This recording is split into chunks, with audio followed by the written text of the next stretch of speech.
안녕하십니까. 반갑습니다. 기적의 일본 영어의 장웅상 네. 이혜준입니다. 네, 요 책 한번 같이 보시죠. 네, 기적의 일본 영어.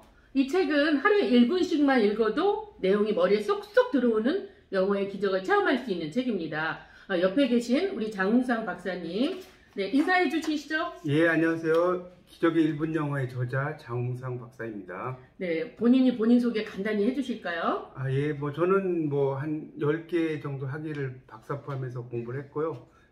그 다음에 영어와 관련된 책으로 이제 책은 한 3권 정도 썼고, 첫 책은 공부에 관한 이제 공부가 하고 싶은 당신에게를 썼고, 두 번째 책은 저절로 읽어가는 영어, 그 다음에 세 번째 책이 이제 바로 이 책인 기적의 1분 영어를 집필한 지 한 2주, 3주 정도밖에 되지 않았습니다. 따끈따끈한 예. 책이네요. 네, 그렇습니다. 제가 조금 더 소개해서 올리면요. 장웅상 박사님은 그 동서양 비교 문학으로 영문학 박사학위를 받으셨습니다. K대학에서. 그리고 관광학, 국문학, 중문학, 일본학, 교육학, 법학 등 모두 10개 학위를 취득하셨고요. 현재 농학과를 또 공부 11번째 도전을 하고 계셨고요. 제가 알기로는 2018년도에 경기천녀 공부장인에 선정되시기도 하셨고요. 또 아까 말씀하신 대로 2020년에 공부가 하고 싶은 당신에게 2021년에 저절로 읽어가는 영어를 출간해서 아주 세간의 화제가 됐습니다. 그리고 영마쌤 유튜브 채널 장웅상을 검색하시면 되는데요. 많은 인기리에 구독들을 하고 계십니다. 그리고 또 정말 공부가 취미이신데요. 타로 전문가 자격증, 사주 명리학 1급 자격증도 취득하셨고요. 커피도 궁금하셔서 커피 바리스타 자격증까지 있습니다. 그러니까 장웅상 박사님을 뭐로 표현해야 될까요? 진짜 무지개 색깔 이상의 컬러를 갖고 계신데요. 작가, 인문학, 강연가, 번역가, 칼럼니스트, 타로 심리 상담사, 커피 바리스타 등의 그런 취미를 또 갖고 활동을 하고 계십니다. 우리가 오늘 중점적으로 할 책은 기적의 1분 영어입니다. 네. 근데 하나 궁금한데요. 우리가 영어를 왜 공부해야 되는지, 왜 공부를 해야 할까요? 네. 영어라는 게 정말 여기 제 책에도 이제 제가 소개를 좀 했지만, 제 책에 그걸 아시신 분은 12페이지에다가 이제 제가 설명을 했거든요. 네. 이제 인터넷이 전 세계적으로 확산이 되면서 네. 이 세계 정보의 80% 이상이 이제 영어로 유통이 되고요. 그다음에 이 세계의 정치 경제적인 변화 이런 것들이 되게 많아요. 근데 그런 정치적이고 경제적인 변화들이 다 영어로 이제 나오는 뉴스들이 상당히 많습니다. 그리고 세계 여러 나라의 어문 정책에서 이제 앞으로는 영어가 상당히 세계의 중심이 될 거라는 말을 벌써 옛날에 학자들이 벌써 이야기를 다 했고요. 네. 2015년에 전 세계 이 인구의 절반이 영어를 사용할 거라는 그런 이야기까지 다 언급이 됐습니다. 그러니까 정말 세계어기 때문에 배워야 된다라고 생각이 됩니다.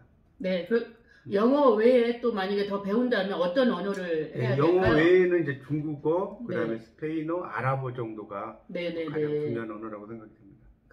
2015년도 기준으로 했을 때 전 세계 인구 절반이 영어를 사용할 것이라고 그렇게 말씀되고 있습니다. 영어를 안다는 것은 장웅상 박사님께서는 알라딘의 요술램프를 가지고 있는 것이다 이렇게 표현을 하셨는데요. 왜죠?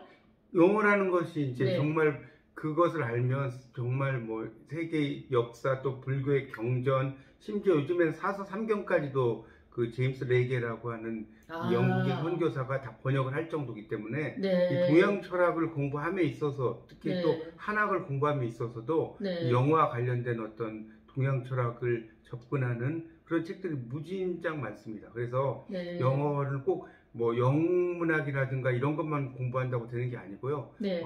다른 외국어를 공부를 할 때도 필수적으로 예를 들어서 스페인어를 공부할 때도 네. 영어와 스페인어를 비교해서 공부한다든가 네. 이렇게 하면 네. 아주 도움이 많이 될 것 같습니다. 그야말로 영어의 필요성은 아무리 그렇죠. 강조해도 지나치지 않다. 그렇죠. 이런 말씀이시겠죠? 그렇죠. 맞습니다. 그러면 우리가 이제 영어를 공부를 하잖아요.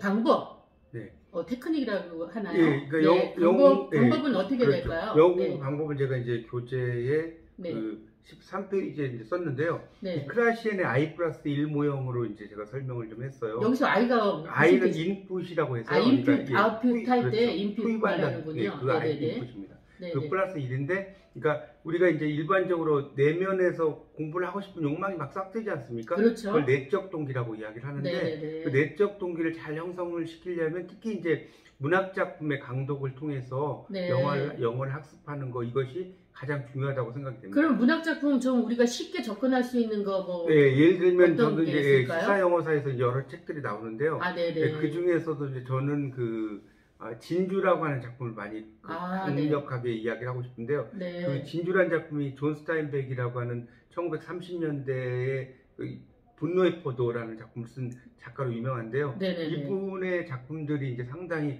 동양적인 어떤 색채가 강해요.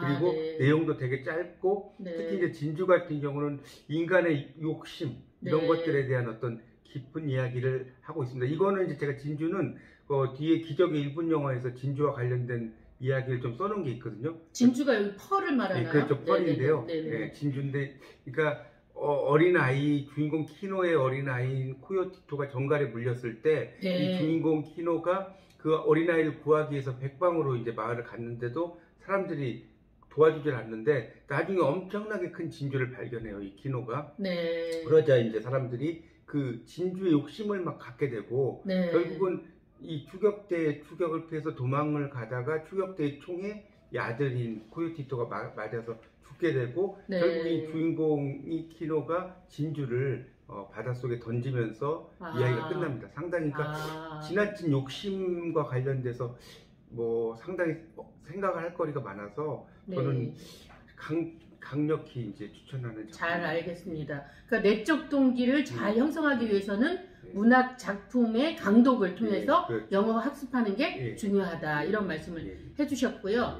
그리고 크라센에 대해서 저는 사실은 크라센을 처음 제가 접했는데요. I+1 모형 이런 게 어떤 거죠? 여기가 네. I라는 건 아까 인풋이라고 그랬잖아요. 학습자가 이제 그 현재 학습 능력이고, 그게 이제 그 감시자 모형이라고, 이게 이제 영어 교육, 특히 이제 테스트를 공부할 때 필수적으로 나오는 내용인데, 이 감시자의 가설이 입력 가설이에요. 그러니까 영어로는 the input hypothesis라고 하는데요. 그래서 이제 자연적인 습득 환경에 따라서 이제 이런 자연적인 순서가 존재하는데, 이런 초기 단계에서 이제 습득 단계로 그러니까 아이들도 그렇잖아요. 처음에는 막 말을 배우다가 습득을 하게 되지 않습니까? 그렇죠. 엄마가 엄마가 되고 뭐 이렇게 되지 않습니까? 뭐 빵빵이 이제 뭐 자동차가 되고, 이런 것처럼 습득 단계로 진행이 될 때 이제 가능한 입력, 이해 가능한 입력이 이제 필요하는데, 그 이해 가능한 입력을 쉽게 말하면 말이 어려우니까 배경 지식이라고 이야기를 할 수가 있어요. 그러니까 문학 작품을 원서로 읽는 것은 배경 지식을 습득은 물론 언어에 대한 이해가 큰 도움이 된다, 이런 뜻이죠.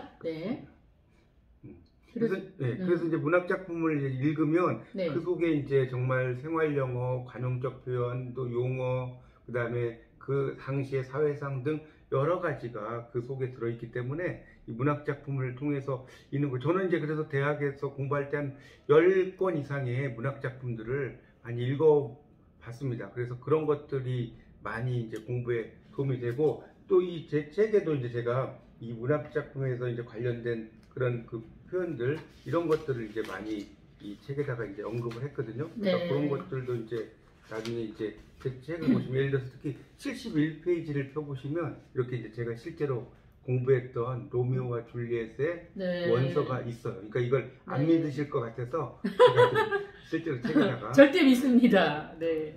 성실하신 분인 거 제가 너무너무 잘 압니다. 진짜 엄청 열심히 공부하셨네요. 막 이렇게 글씨가 막 쓰여져 있습니다. 발음 기호도 나와 있고요. 이렇게 자세히 나와 있네요. 그래서 이제 영어 공부는 사실은 마라톤이잖아요. 천천히 즐기면서 해야지 처음부터 가속을 해서 밟으면 안 될 것 같거든요. 맞죠? 예, 맞습니다. 그리고 또 우리가 흔히 즐겨하는 방법 중에서는 팝송이나 가요를 통해서 공부하는 거 좋겠고요. 교수님이 이 책에다 그 뭐 테스형 그거 넣으셨더라고요. 그래서 뭐 또 어떤 도움이 됐을까요? 어떤 도움? 그러니까 그런 거라든가 자동차의 이름이라든가 상표라든가 네. 간판이라든가 아. 영어 약자라든가 이런 걸 네네네. 많이 공부하시면 네네네. 많은 영어 공부에 도움이 아마 되시리라고 믿습니다. 네. 잠깐 쉬어가는 코너를 한번 예. 가져볼까요? 예. 영어로는 브레이크 타임이죠. 예, 그렇죠. 그런데 우리가 흔히 듣던 그 노래 중에 그 아람브라의 예. 궁전 그 음악이 있잖아요. 예, 있습니다. 그게 스페인의 그라나다에서 위치한 이슬람 궁전이라고 했는데요. 거기에 얽힌 그런 이야기 좀 나눠주실까요? 알겠습니다. 네네. 이 아람브라라는 게 이제 우리가 아람브라 궁전의 추억이라는 이제 그 고전 클래식도 많이 듣곤 하는데 이 아람브라의 뜻을 아시는 분은 별로 없어요. 이 아람브라란 말 자체가 빨간 벽돌이라는 뜻입니다. 아, 그렇군요. 그래서 이슬람 사람들이 이제 아람브라 궁전을 지을 때 이 빨간 벽돌을 사용해서 이제 지어진 이름인데 저도 실제로 스페인에 한번 가봤거든요. 2017년 정도에 가봤는데 정말 아름답고요. 그 스페인의 그라나다에 이제 800년 동안 이슬람민들이 거주를 했다고 합니다. 그래서 이제 그곳에 이제 아주 특이하게도 스페인의 이슬람 문화가 형성되어 있는 거죠. 그러니까 스페인 속의 이슬람 세계고요. 그 면적도 상당히 많고 33,000제곱미터 그리고 이제 왕과 공주, 왕비를 포함해서 여러 3,000명 정도의 군인도 거기에 거주를 했고요. 대단하네요. 예, 거기에 또 천장에 보면 커다란 원형이 있는데 우주를 또 상징하고 또 이제 바닥에 사각형의 알라신을 상징합니다. 아, 그렇군요. 예, 그리고 이제 궁전에 가면 문이 2개가 있고 한쪽 문이 화려하고 한쪽 문은 비밀 통로인데 그러니까 만약에 이제 저기 그곳에 침입할 수 있을 거 아닙니까? 그러면 이제 왕은 어떻게 향하냐면 왕은 조금 화려하지 않은 곳으로 이제 향한다라고 이해하실 수 있습니다. 이게 20세기 세계문화유산에도 등재되었나요? 네, 그렇군요. 그리고 뭐 이 국 내부에 12마리 사자가 있다는데 그게 무슨 뜻이죠? 그러니까 사자가 이제 12마리가 이제 3마리씩 해서 봄, 여름, 가을, 겨울을 상징한다고 볼 수가 있고요. 실제로 이제 미국의 작가인 그 워싱턴 얼빙이라는 그 사람이 있는데 이걸 보고 이제 아람브라 궁전의 동화라는 책도 쓰게 됐고요. 그러니까 이제 이런 아람브라 궁전을 읽으면서 클래식을 또 공부를 하면 아람브라 궁전의 추억이라는 아주 좋은 거고 여기에 제가 이제 그림도 실제로 이제 스페인에 가서 제가 찍은 이거 분수나요? 물이 나오는 건가요? 예, 분수로 되어 있는데 여기 이제 이게 사진이 그러니까 칼라가 아니어서 칼라로 보면 상당히 이제 빨간 벽돌의 그런 형상들이 아주 잘 나타나 있다라고 볼 수가 있겠습니다. 신비로운 궁전이네요, 여기도. 그럼 저희가 이제 1장을 마치고요. 잠시 쉬어 가는 시간을 갖고요.